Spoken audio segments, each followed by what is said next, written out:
What is going on, guys? Jason Burke here, Styles Clash for Life, coming at you on YouTube, and today I've got some football focus. I'm bringing you guys my back-to-back second straight video of the day.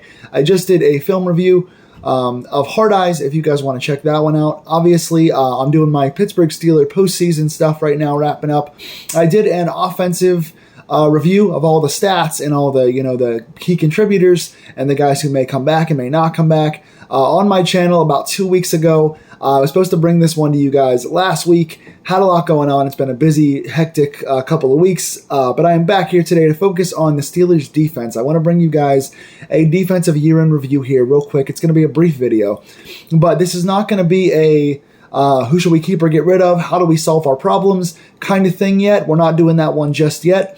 I'm going to do for defense what I did for offense and just give you guys a couple of the key defensive rankings of how we ranked this year in the NFL season 2024, and kind of who are the standout contributors as far as stats goes and how they rank amongst the league. And then we'll start talking about free agents in the next video. So quickly just going over the Steelers defensive ranks. And it was a team that, early in the season played pretty well. We were healthy, getting off the field. And then when it came to later in the season, Russ came in, we got on the big run. We started to go 4-1, 5-1, and then all of a sudden things just fell apart. Every aspect of the defense fell apart along with the offense. Pittsburgh's defense was bending a lot without breaking early in the year and started to break toward the end of the season. In passing, Pittsburgh this season ranked 26th out of 32. Really bad. I mean, just catastrophically bad as far as the pass goes. And a lot of that came down to the same key areas I've been talking about for several years now. And that's sort of the inside linebackers and slot corners trying to cover the middle of the field. Pittsburgh's middle of the field has not been great. Joey Porter Jr. has done a nice job of kind of helping to steal the outside of the field. JPJ in his second year, and then bringing over Dante Jackson from the Deontay Johnson trade from Carolina, helped to solidify early in the season what the outside looked like. But the inside really struggled. And then toward the end of the year, JPJ was getting a lot of penalties, and Dante Jackson was playing a little hurt, so that sort of fell off too. And Pittsburgh ranking 26 out of 32 against the pass is our low point. Out of all the stats I'm going to read you guys today, that is the lowest rank for us in the NFL season. So that is our biggest weak point. And I think part of that's going to come down to what I'll discuss in the run as well as I get down to the running stats. But Pittsburgh needs to fortify and get ourselves another corner. And again, I'm not getting into free agents or who we should re-sign or what the draft is going to look like, but I think it's clear that at least one cornerback is going to be on the radar for the draft coming up. Corner is going to be one of our top three key positions to look for in this upcoming draft pretty soon. I think we kind of thought Darius Rush was going to turn into something. They wind up cutting him for the second time this season. And then we wound up with Justin Lane playing a little bit too much. Not Justin Lane. We cut him already. Wound up with James Pierre playing. He returned after being cut a few years ago. Returned in the offseason. Played well on special teams. Did not play very well as a cornerback for us. So James Pierre was out there a little too much.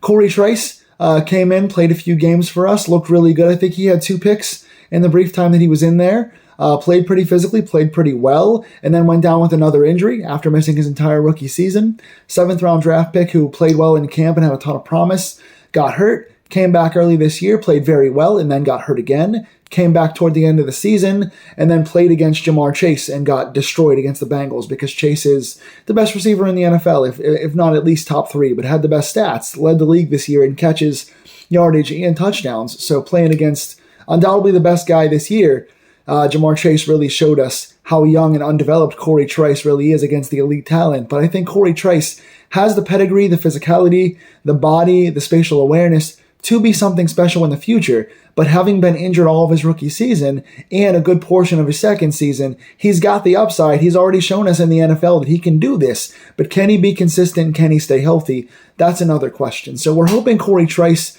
is going to be something for us. Hoping Dante Jackson can get back to form from when he was healthy early in the season, and hoping that JPJ can just not get penalties, because as a player, he's very, very good. He's got all the intangibles, but he doesn't catch picks, and he gets a lot of penalties.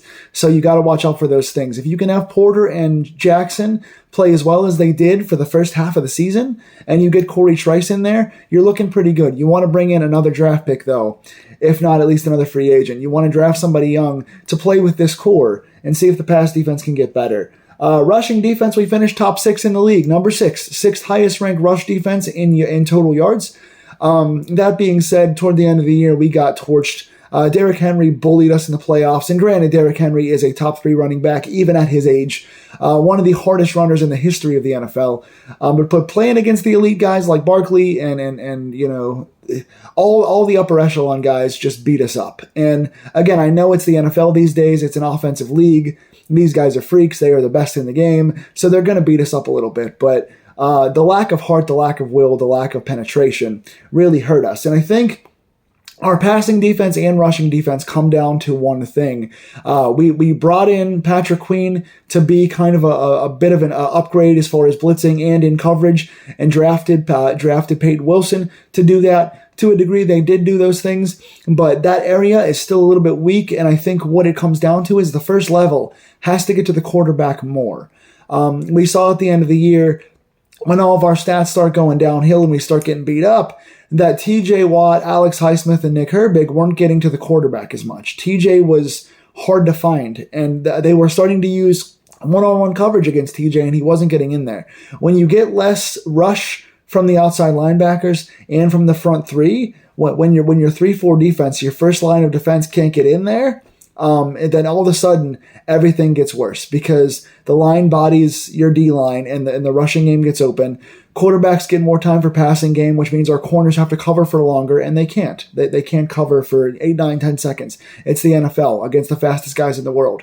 You're not going to be able to cover for long plays or stop these physical running backs if you can't get pressure on the first line of defense. Patrick Queen or Beanie Bishop, when those guys would blitz, when Beanie came off the edge with those blitz packages, or when Patrick Queen would blitz, he would get a lot of good hits, a lot of good pressures. But when your front 3 aren't getting in there enough, you really need to examine how to get more pressure on your quarterbacks faster to shorten the abilities and plays that the guys have against you. So I think that comes down to fixing the D-line, and we'll talk about that in a different video. I'm not going to do that here.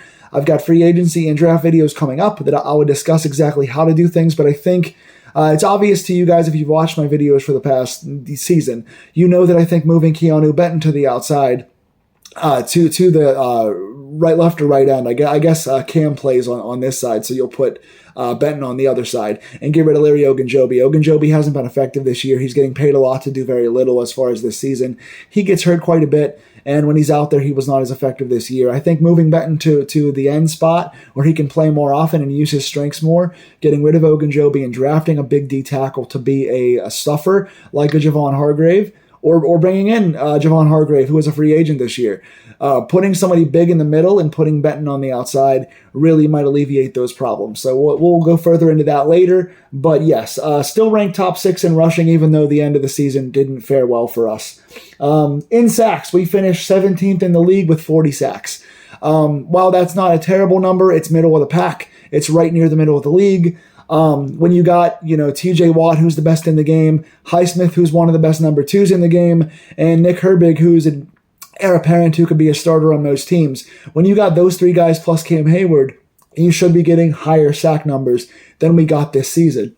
I don't think 17th in the league is quite enough. 40 sacks started off really hot and strong. We led the league at one point a few weeks in, and then really fell off in the second half of the season. It's a tale of 2 seasons for the Steelers. So while 40 sacks for the year isn't a terrible number for the guys we have, for our personnel, we have to dial up better blitzes, mix things up better, and get more pressure again from that front 4. Those two linemen and 2 outside linebackers have to get in there more because that's not enough for us. Forced fumbles, we were tied for first in the NFL with 22. I think we tied Philadelphia, I believe. 22 forced fumbles, tied for first in the league. That is a testament to our early in the season, how much we got to the quarterback. Fumble recoveries, we were second in the league with 15. So recovering 15 out of our 22 forced fumbles. Really good stats there. Getting turnovers, that means we're getting guys off the edge. We're sacking the quarterback on the blind side. Again, a lot of that comes down to our big 3 outside linebackers who played phenomenally in the first half of the season. Got to get back to finding ways for TJ to get one-on-one and get to the quarterback and let our other guys kind of do their thing. Tackles. We had 2 guys over 100 tackles. That's a big benchmark. I guess I'll say interceptions first. As a team, we tied for 3rd in the NFL in interceptions. with 17. So really good number there. Pittsburgh's D was creating turnovers. I kept saying toward the end of the year we weren't getting enough turnovers, which caused our big losing streak, our last 4 games of the year plus the playoff game. So didn't get nearly enough at those times. But early in the season, turnovers were a big strength for us. A lot of sacks, a lot of pressures, a lot of turnovers. So yeah, tied for third in the league in interceptions with 17, tied with Green Bay. Tackles overall, 2 guys over 100 tackles, big benchmark, and then one was right close to 100 tackles. Patrick Queen finished with 129 tackles. Really good number there. He was kind of up and down all season. Started very slow, got into a hot streak when Russell Wilson came in there, and then kind of sputtered again toward the end of the season. But tackling was a strong point of his with 129. Deshaun Elliott, best signing we've had in a long time, bringing Elliott in here. Elliott really shined this year with 108 tackles. Just consistently the best tackler on the team. And then Minkah Fitzpatrick, for as down of a year as he had, tackling has always been his number one attribute. He had 96 this year. So the safeties getting to the quarterback about 200 times this year. Queen 129, Elliott 108, Minkah 96 once again. Sacks, not that many sacks. Our league leader this year, we only had 1 guy over 10 sacks this year. Not a great year for numbers that way. TJ Watt, 11.5 sacks. And again, 11.5 sacks is not a bad number for an outside linebacker. That's a pretty good year by most people's standards. By TJ Watt standards, he's been having between 16 and 22 every year for the past 5 years. He's been in that 16 plus range every year, flirting with the sack record several times in the past 4 years. So 11.5 for TJ, not great, especially when he started off so hot. Cam Hayward finished second with 8 for a defensive end. That's a really good number. Cam has been around that 8 to 10 sack number for several years in a row now, and especially at Cam's advanced age and his big size, getting 8 sacks on the quarterback is wonderful. So that's great, but Cam's not going to be around too much longer. I dare to say if Cam doesn't retire this offseason, which I don't think he will, he may have 1 more season left. He's not going to be around much longer. So for TJ to have a down year like this and Cam to be your number 2 guy with as old as he is, you need to see more productivity out of other guys. I would like to see Keanu Benton's numbers step way up this year, and hopefully that'll happen if he goes to defensive end. Obviously, Highsmith and Herbig need more as well. Tackles for a loss, this goes along with sacks, so it's the same 2 guys up top. TJ Watt with 19, Cam Hayward gets 12. Interceptions, we had 2 big leaders that stood out this year. Dante Jackson had 5. Really good year, especially early on. Again, Dante got hurt, came back in. I think he only missed about 2 or 3 games, but came back in and wasn't the same guy. He was getting cooked. But again, they also were playing against guys like the Eagles, Ravens, and Chiefs. So when you're playing against the top teams in the league, even Eagles, Ravens, Chiefs, Bengals were in there and then played the Ravens again in the playoffs. So you finished your last 5 games with 4 of the top 7 teams in the NFL. So of course, your numbers are going to go down. You're not going to look as strong as you do when you're playing against, T. Higgins and A.J. Brown and guys like that. So Dante gets 5 interceptions, really good, bringing him over as your number 2. Beanie Bishop winds up with 4. Beanie has been very strong this year. Came in, was one of the camp darlings, started to play in preseason, didn't have a very good preseason. We're we don't know what we can do with this guy. Came in, started to play because Cam Sutton was down for 10 games on suspension, played really well. They brought Cam Sutton back in and benched Beanie entirely, and then Cam Sutton didn't play very well. So it's an interesting spot, that third corner spot, because Beanie was brought in to kind of be a relief guy, wound up being way better than we expected, and then when Cam came back, he got benched, and then Cam played horribly, so Beanie should have stayed in the entire time, but we didn't know that. So is that a factor of Cam just being rusty because he went from playing here as a star, number 3, to going to be the number 1 over in Detroit and getting toasted over there as the number 1, and then being suspended for 10 games and being rusty? Probably so, but I think Beanie Bishop, with the 4 interceptions, was around the ball opportunely and had some really breakout games. So I'm really encouraged by Beanie being number 2 on the team in picks at the undrafted free agent slot cornerback. I like that spot a lot. Forced fumbles, TJ Watt gets 6. We love to see that coming off the edge. Nick Herbig gets 4. Good to see Herbig in the stat column here. Really promising young player that, like I said, could start on most teams as the number 2 outside linebacker. Watt with 6, Herbig with 4.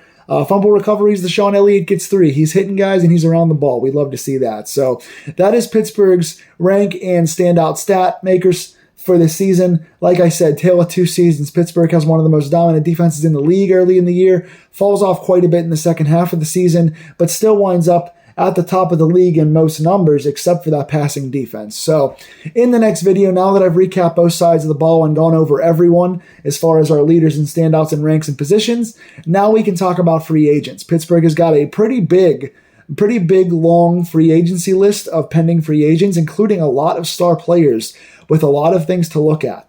At quarterback, we're looking at both Russell Wilson and Justin Fields being free agents. At running back, we're looking at both Najee Harris and Jalen Warren being free agents. At wide receiver, we've got like 4 different free agents. We have a lot of guys to look at for how we're going to look next season. Who do you want to bring back? Who do you want to let go? What spots do you want to fill in the draft? I will bring you guys that rundown in my next video. I'm breaking down every Pittsburgh Steelers free agent and who I think they're going to keep and cut, and who I would keep and who I would cut. That is what I'm going to look at in the next video, so come back next week. Hopefully I stay on schedule for this. I have a lot going on, but if I can stay on schedule for next week, free agency extravaganza begins in a few days. Take care, Steeler fans. I will see you soon. Please like, share, and subscribe this Pittsburgh Steeler Deep Dive. If you want more Pittsburgh Steelers coverage, please comment, please like, please share, please tell your friends, please tell the Steelers. Let's keep this going. Go Steelers. Let's set in for a good offseason. Take care.